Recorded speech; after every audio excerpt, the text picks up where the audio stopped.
Salut, c'est Anne-Thérèse. Aujourd'hui, je te fais une nouvelle vidéo au sujet des 4 accords Toltec. Tu as peut-être déjà croisé ce livre dans une librairie. C'est Don Miguel Ruiz qui l'a écrit et je vais t'en parler parce qu'en fait, on m'a fait une demande à plusieurs reprises l'an passé qui était: alors, est-ce que tu peux m'expliquer comment je peux faire pour être plus dans la bienveillance, dans la douceur, dans l'amour de moi-même? Comment est-ce que je peux faire pour m'aimer mieux que ce que je fais pour le moment? Alors, moi, je l'ai utilisé, ce livre-là, pour ces 4 accords Toltec qui sont quelque part une ligne directrice, une tendance générale que j'utilise pour pouvoir prendre conscience de comportements que j'ai qui ne sont pas forcément clean envers moi-même. Et donc, quelque part, ça me donne des petites règles faciles à suivre que je vais te détailler dans 4 vidéos différentes. Comme ça, je vais avoir vraiment bien le temps de t'expliquer comment je procède, te donner aussi des exercices concrets pour pouvoir justement travailler chacune de ces lignes directrices et chacune des croyances qui vont avec. Le tout premier accord Toltec que j'ai envie de travailler avec toi, c'est que ta parole soit impeccable. Alors, la pensée et la parole sont créatrices.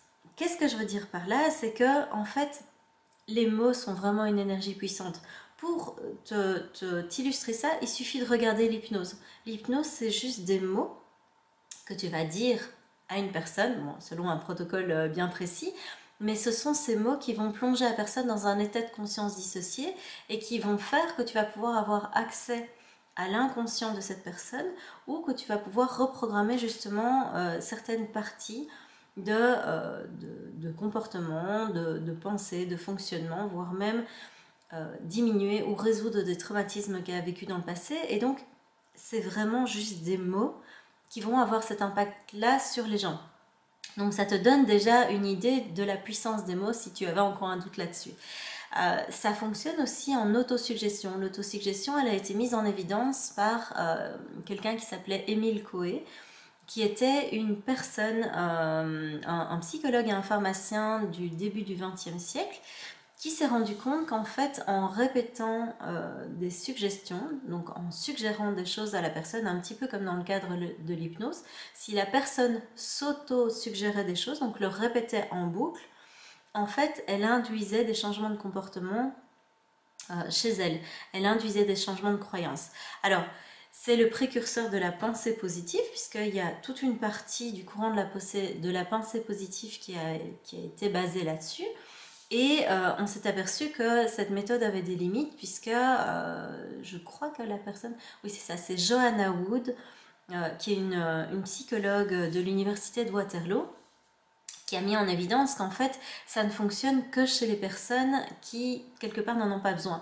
C'est-à-dire qu'au plus ton estime de toi est bonne, au mieux ça fonctionne, l'autosuggestion positive.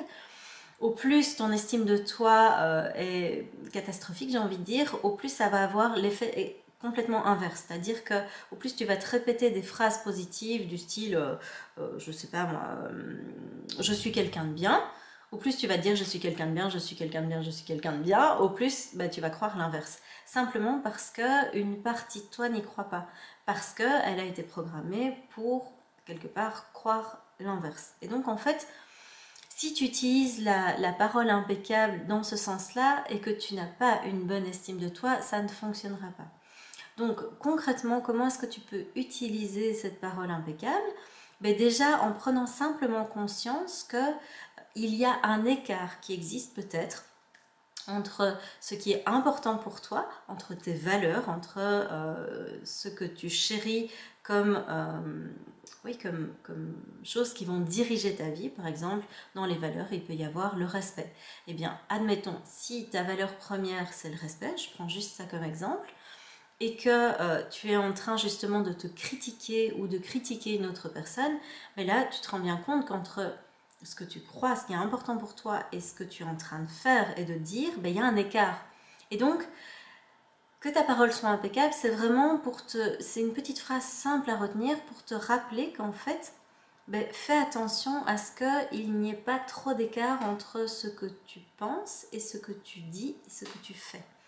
Et donc ça peut déjà être une première façon d'utiliser la parole impeccable, c'est juste prendre conscience que ce que tu es en train de dire a un poids, ça va avoir un poids sur toi, ça va avoir un poids sur les autres, et donc ne fais pas n'importe quoi avec les mots quelque part. L'idée, c'est vraiment que tu puisses utiliser ces mots pour construire des choses et pas pour détruire des choses et chez toi et chez les autres. Donc ça, c'est déjà la première façon dont tu peux l'utiliser. En tout cas, moi, je l'utilise comme ça et vraiment, ça aide. En plus, ça te permet d'éviter d'être dans la performance, de te dire je dois avoir une parole impeccable, je dois être parfaite.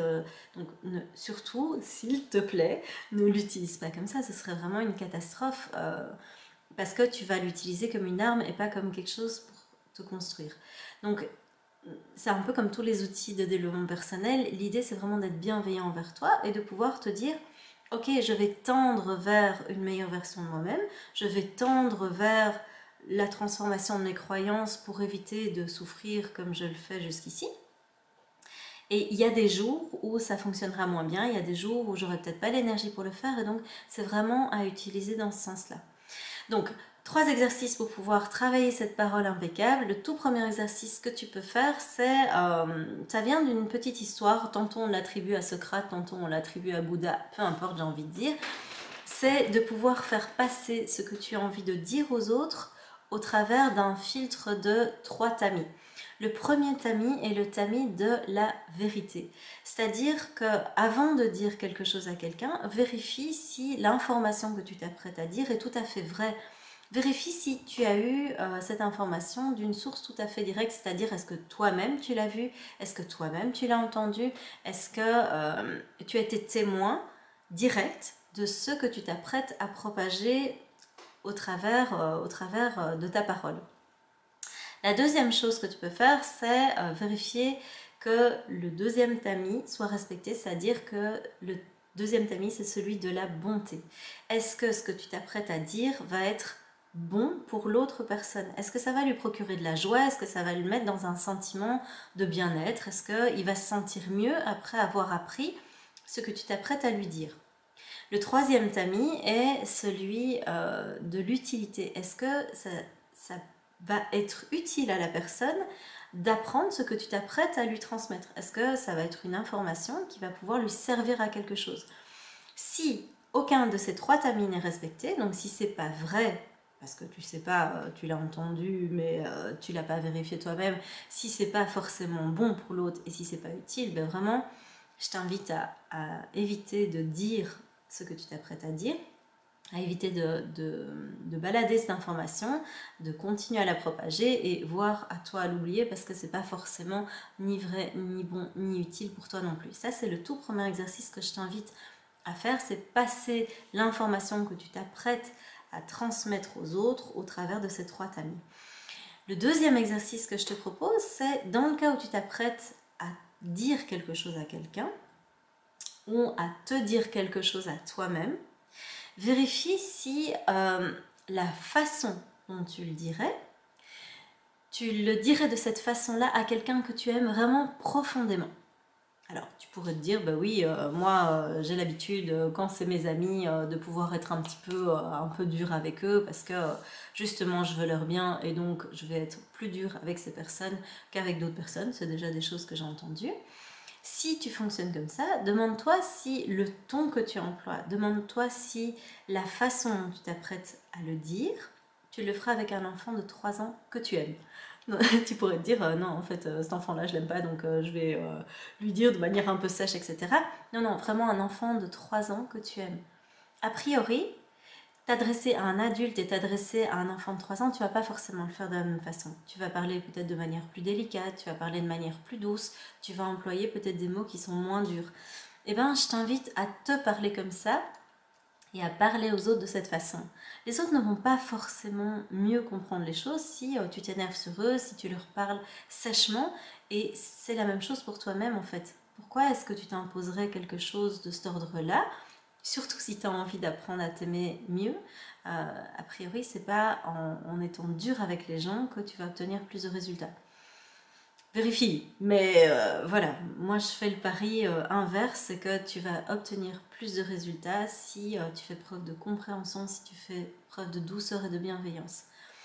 Le troisième exercice que je te propose, il va vraiment falloir que je travaille ma diction en 2021 parce que là, je mange la moitié des mots, ça ne va pas du tout.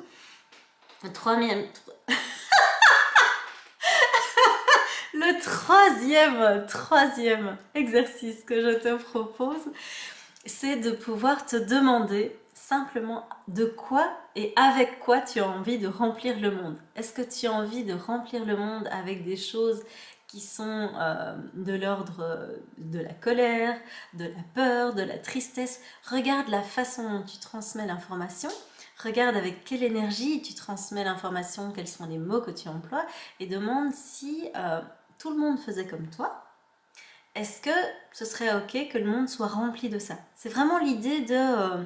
t'es une petite goutte dans l'océan, ben, t'as envie d'être une petite goutte de quoi? D'eau pure, d'eau claire. Vraiment, il faut que je fasse mes vidéos en journée parce que le soir, c'est la catastrophe. Est-ce que tu veux remplir l'océan d'eau pure et d'eau claire ou de goudron ou je sais pas moi, de trucs toxiques? Ben, c'est la même chose dans le monde. Ce que tu propages toi à ton niveau a un impact, ne fût-ce que sur ton réseau proche. Et donc, ne va pas croire que c'est pas grave si tu parles n'importe comment aux gens ou si tu propages n'importe quoi comme information. Toi aussi, en tant qu'être humain, même à petite échelle, tu as un impact. Et ma croyance à moi, mais voilà, ça m'appartient, c'est que si chacun fait son petit pas, si chacun fait son petit possible pour essayer de changer les choses à son niveau, déjà en commençant par soi-même, et ben franchement, le monde ira beaucoup mieux. Donc voilà, c'est ce que je t'invite à faire, c'est avoir une parole qui est la plus clean possible, mais en essayant de pas trop non plus te flageller dans le cas où tu n'y arrives pas. Dis-toi simplement avec bienveillance que tu es en train de tendre vers un objectif, que tu es en train de tendre vers quelque chose que tu aimerais voir se réaliser, et au plus tu vas faire des petits pas pour aller dans cette direction, ben, au plus tu as des chances d'y arriver. Là-dessus, n'hésite pas à partager cette vidéo. Moi, je me suis fixée comme défi un peu fou en 2021. Je me dis que pour le mois de mars, j'ai envie d'atteindre les 1000 abonnés sur ma chaîne YouTube. Simplement pour essayer de participer, de contribuer à mon petit niveau, à propager justement des outils qui peuvent être... voilà, qui peuvent être utiles pour les gens qui m'entourent et même un petit peu plus loin si possible. Et donc, si tu as envie de m'aider dans ce défi, n'hésite pas à partager cette vidéo, à t'abonner à la chaîne, à inviter d'autres personnes à s'abonner à la chaîne. Vraiment, ça me ferait plaisir. Je te remercie déjà pour les commentaires, pour les likes, pour les partages, pour tout ce que tu peux faire pour m'aider à atteindre cet objectif. Et qui va aussi du coup aider d'autres personnes. N'hésite pas à t'inscrire, il y a un formulaire de contact dans le cas où tu souhaites que je t'aide à débloquer voilà, des situations dans lesquelles tu te trouves, des situations que ce soit des blocages émotionnels, que ce soit voilà, des croyances limitantes, que ce soit un projet que tu n'arrives pas à mettre en place. Je te mets le formulaire on va pas y arriver, de contact ici en dessous. Là-dessus, je te laisse et je te dis à très bientôt pour une nouvelle vidéo. Ciao!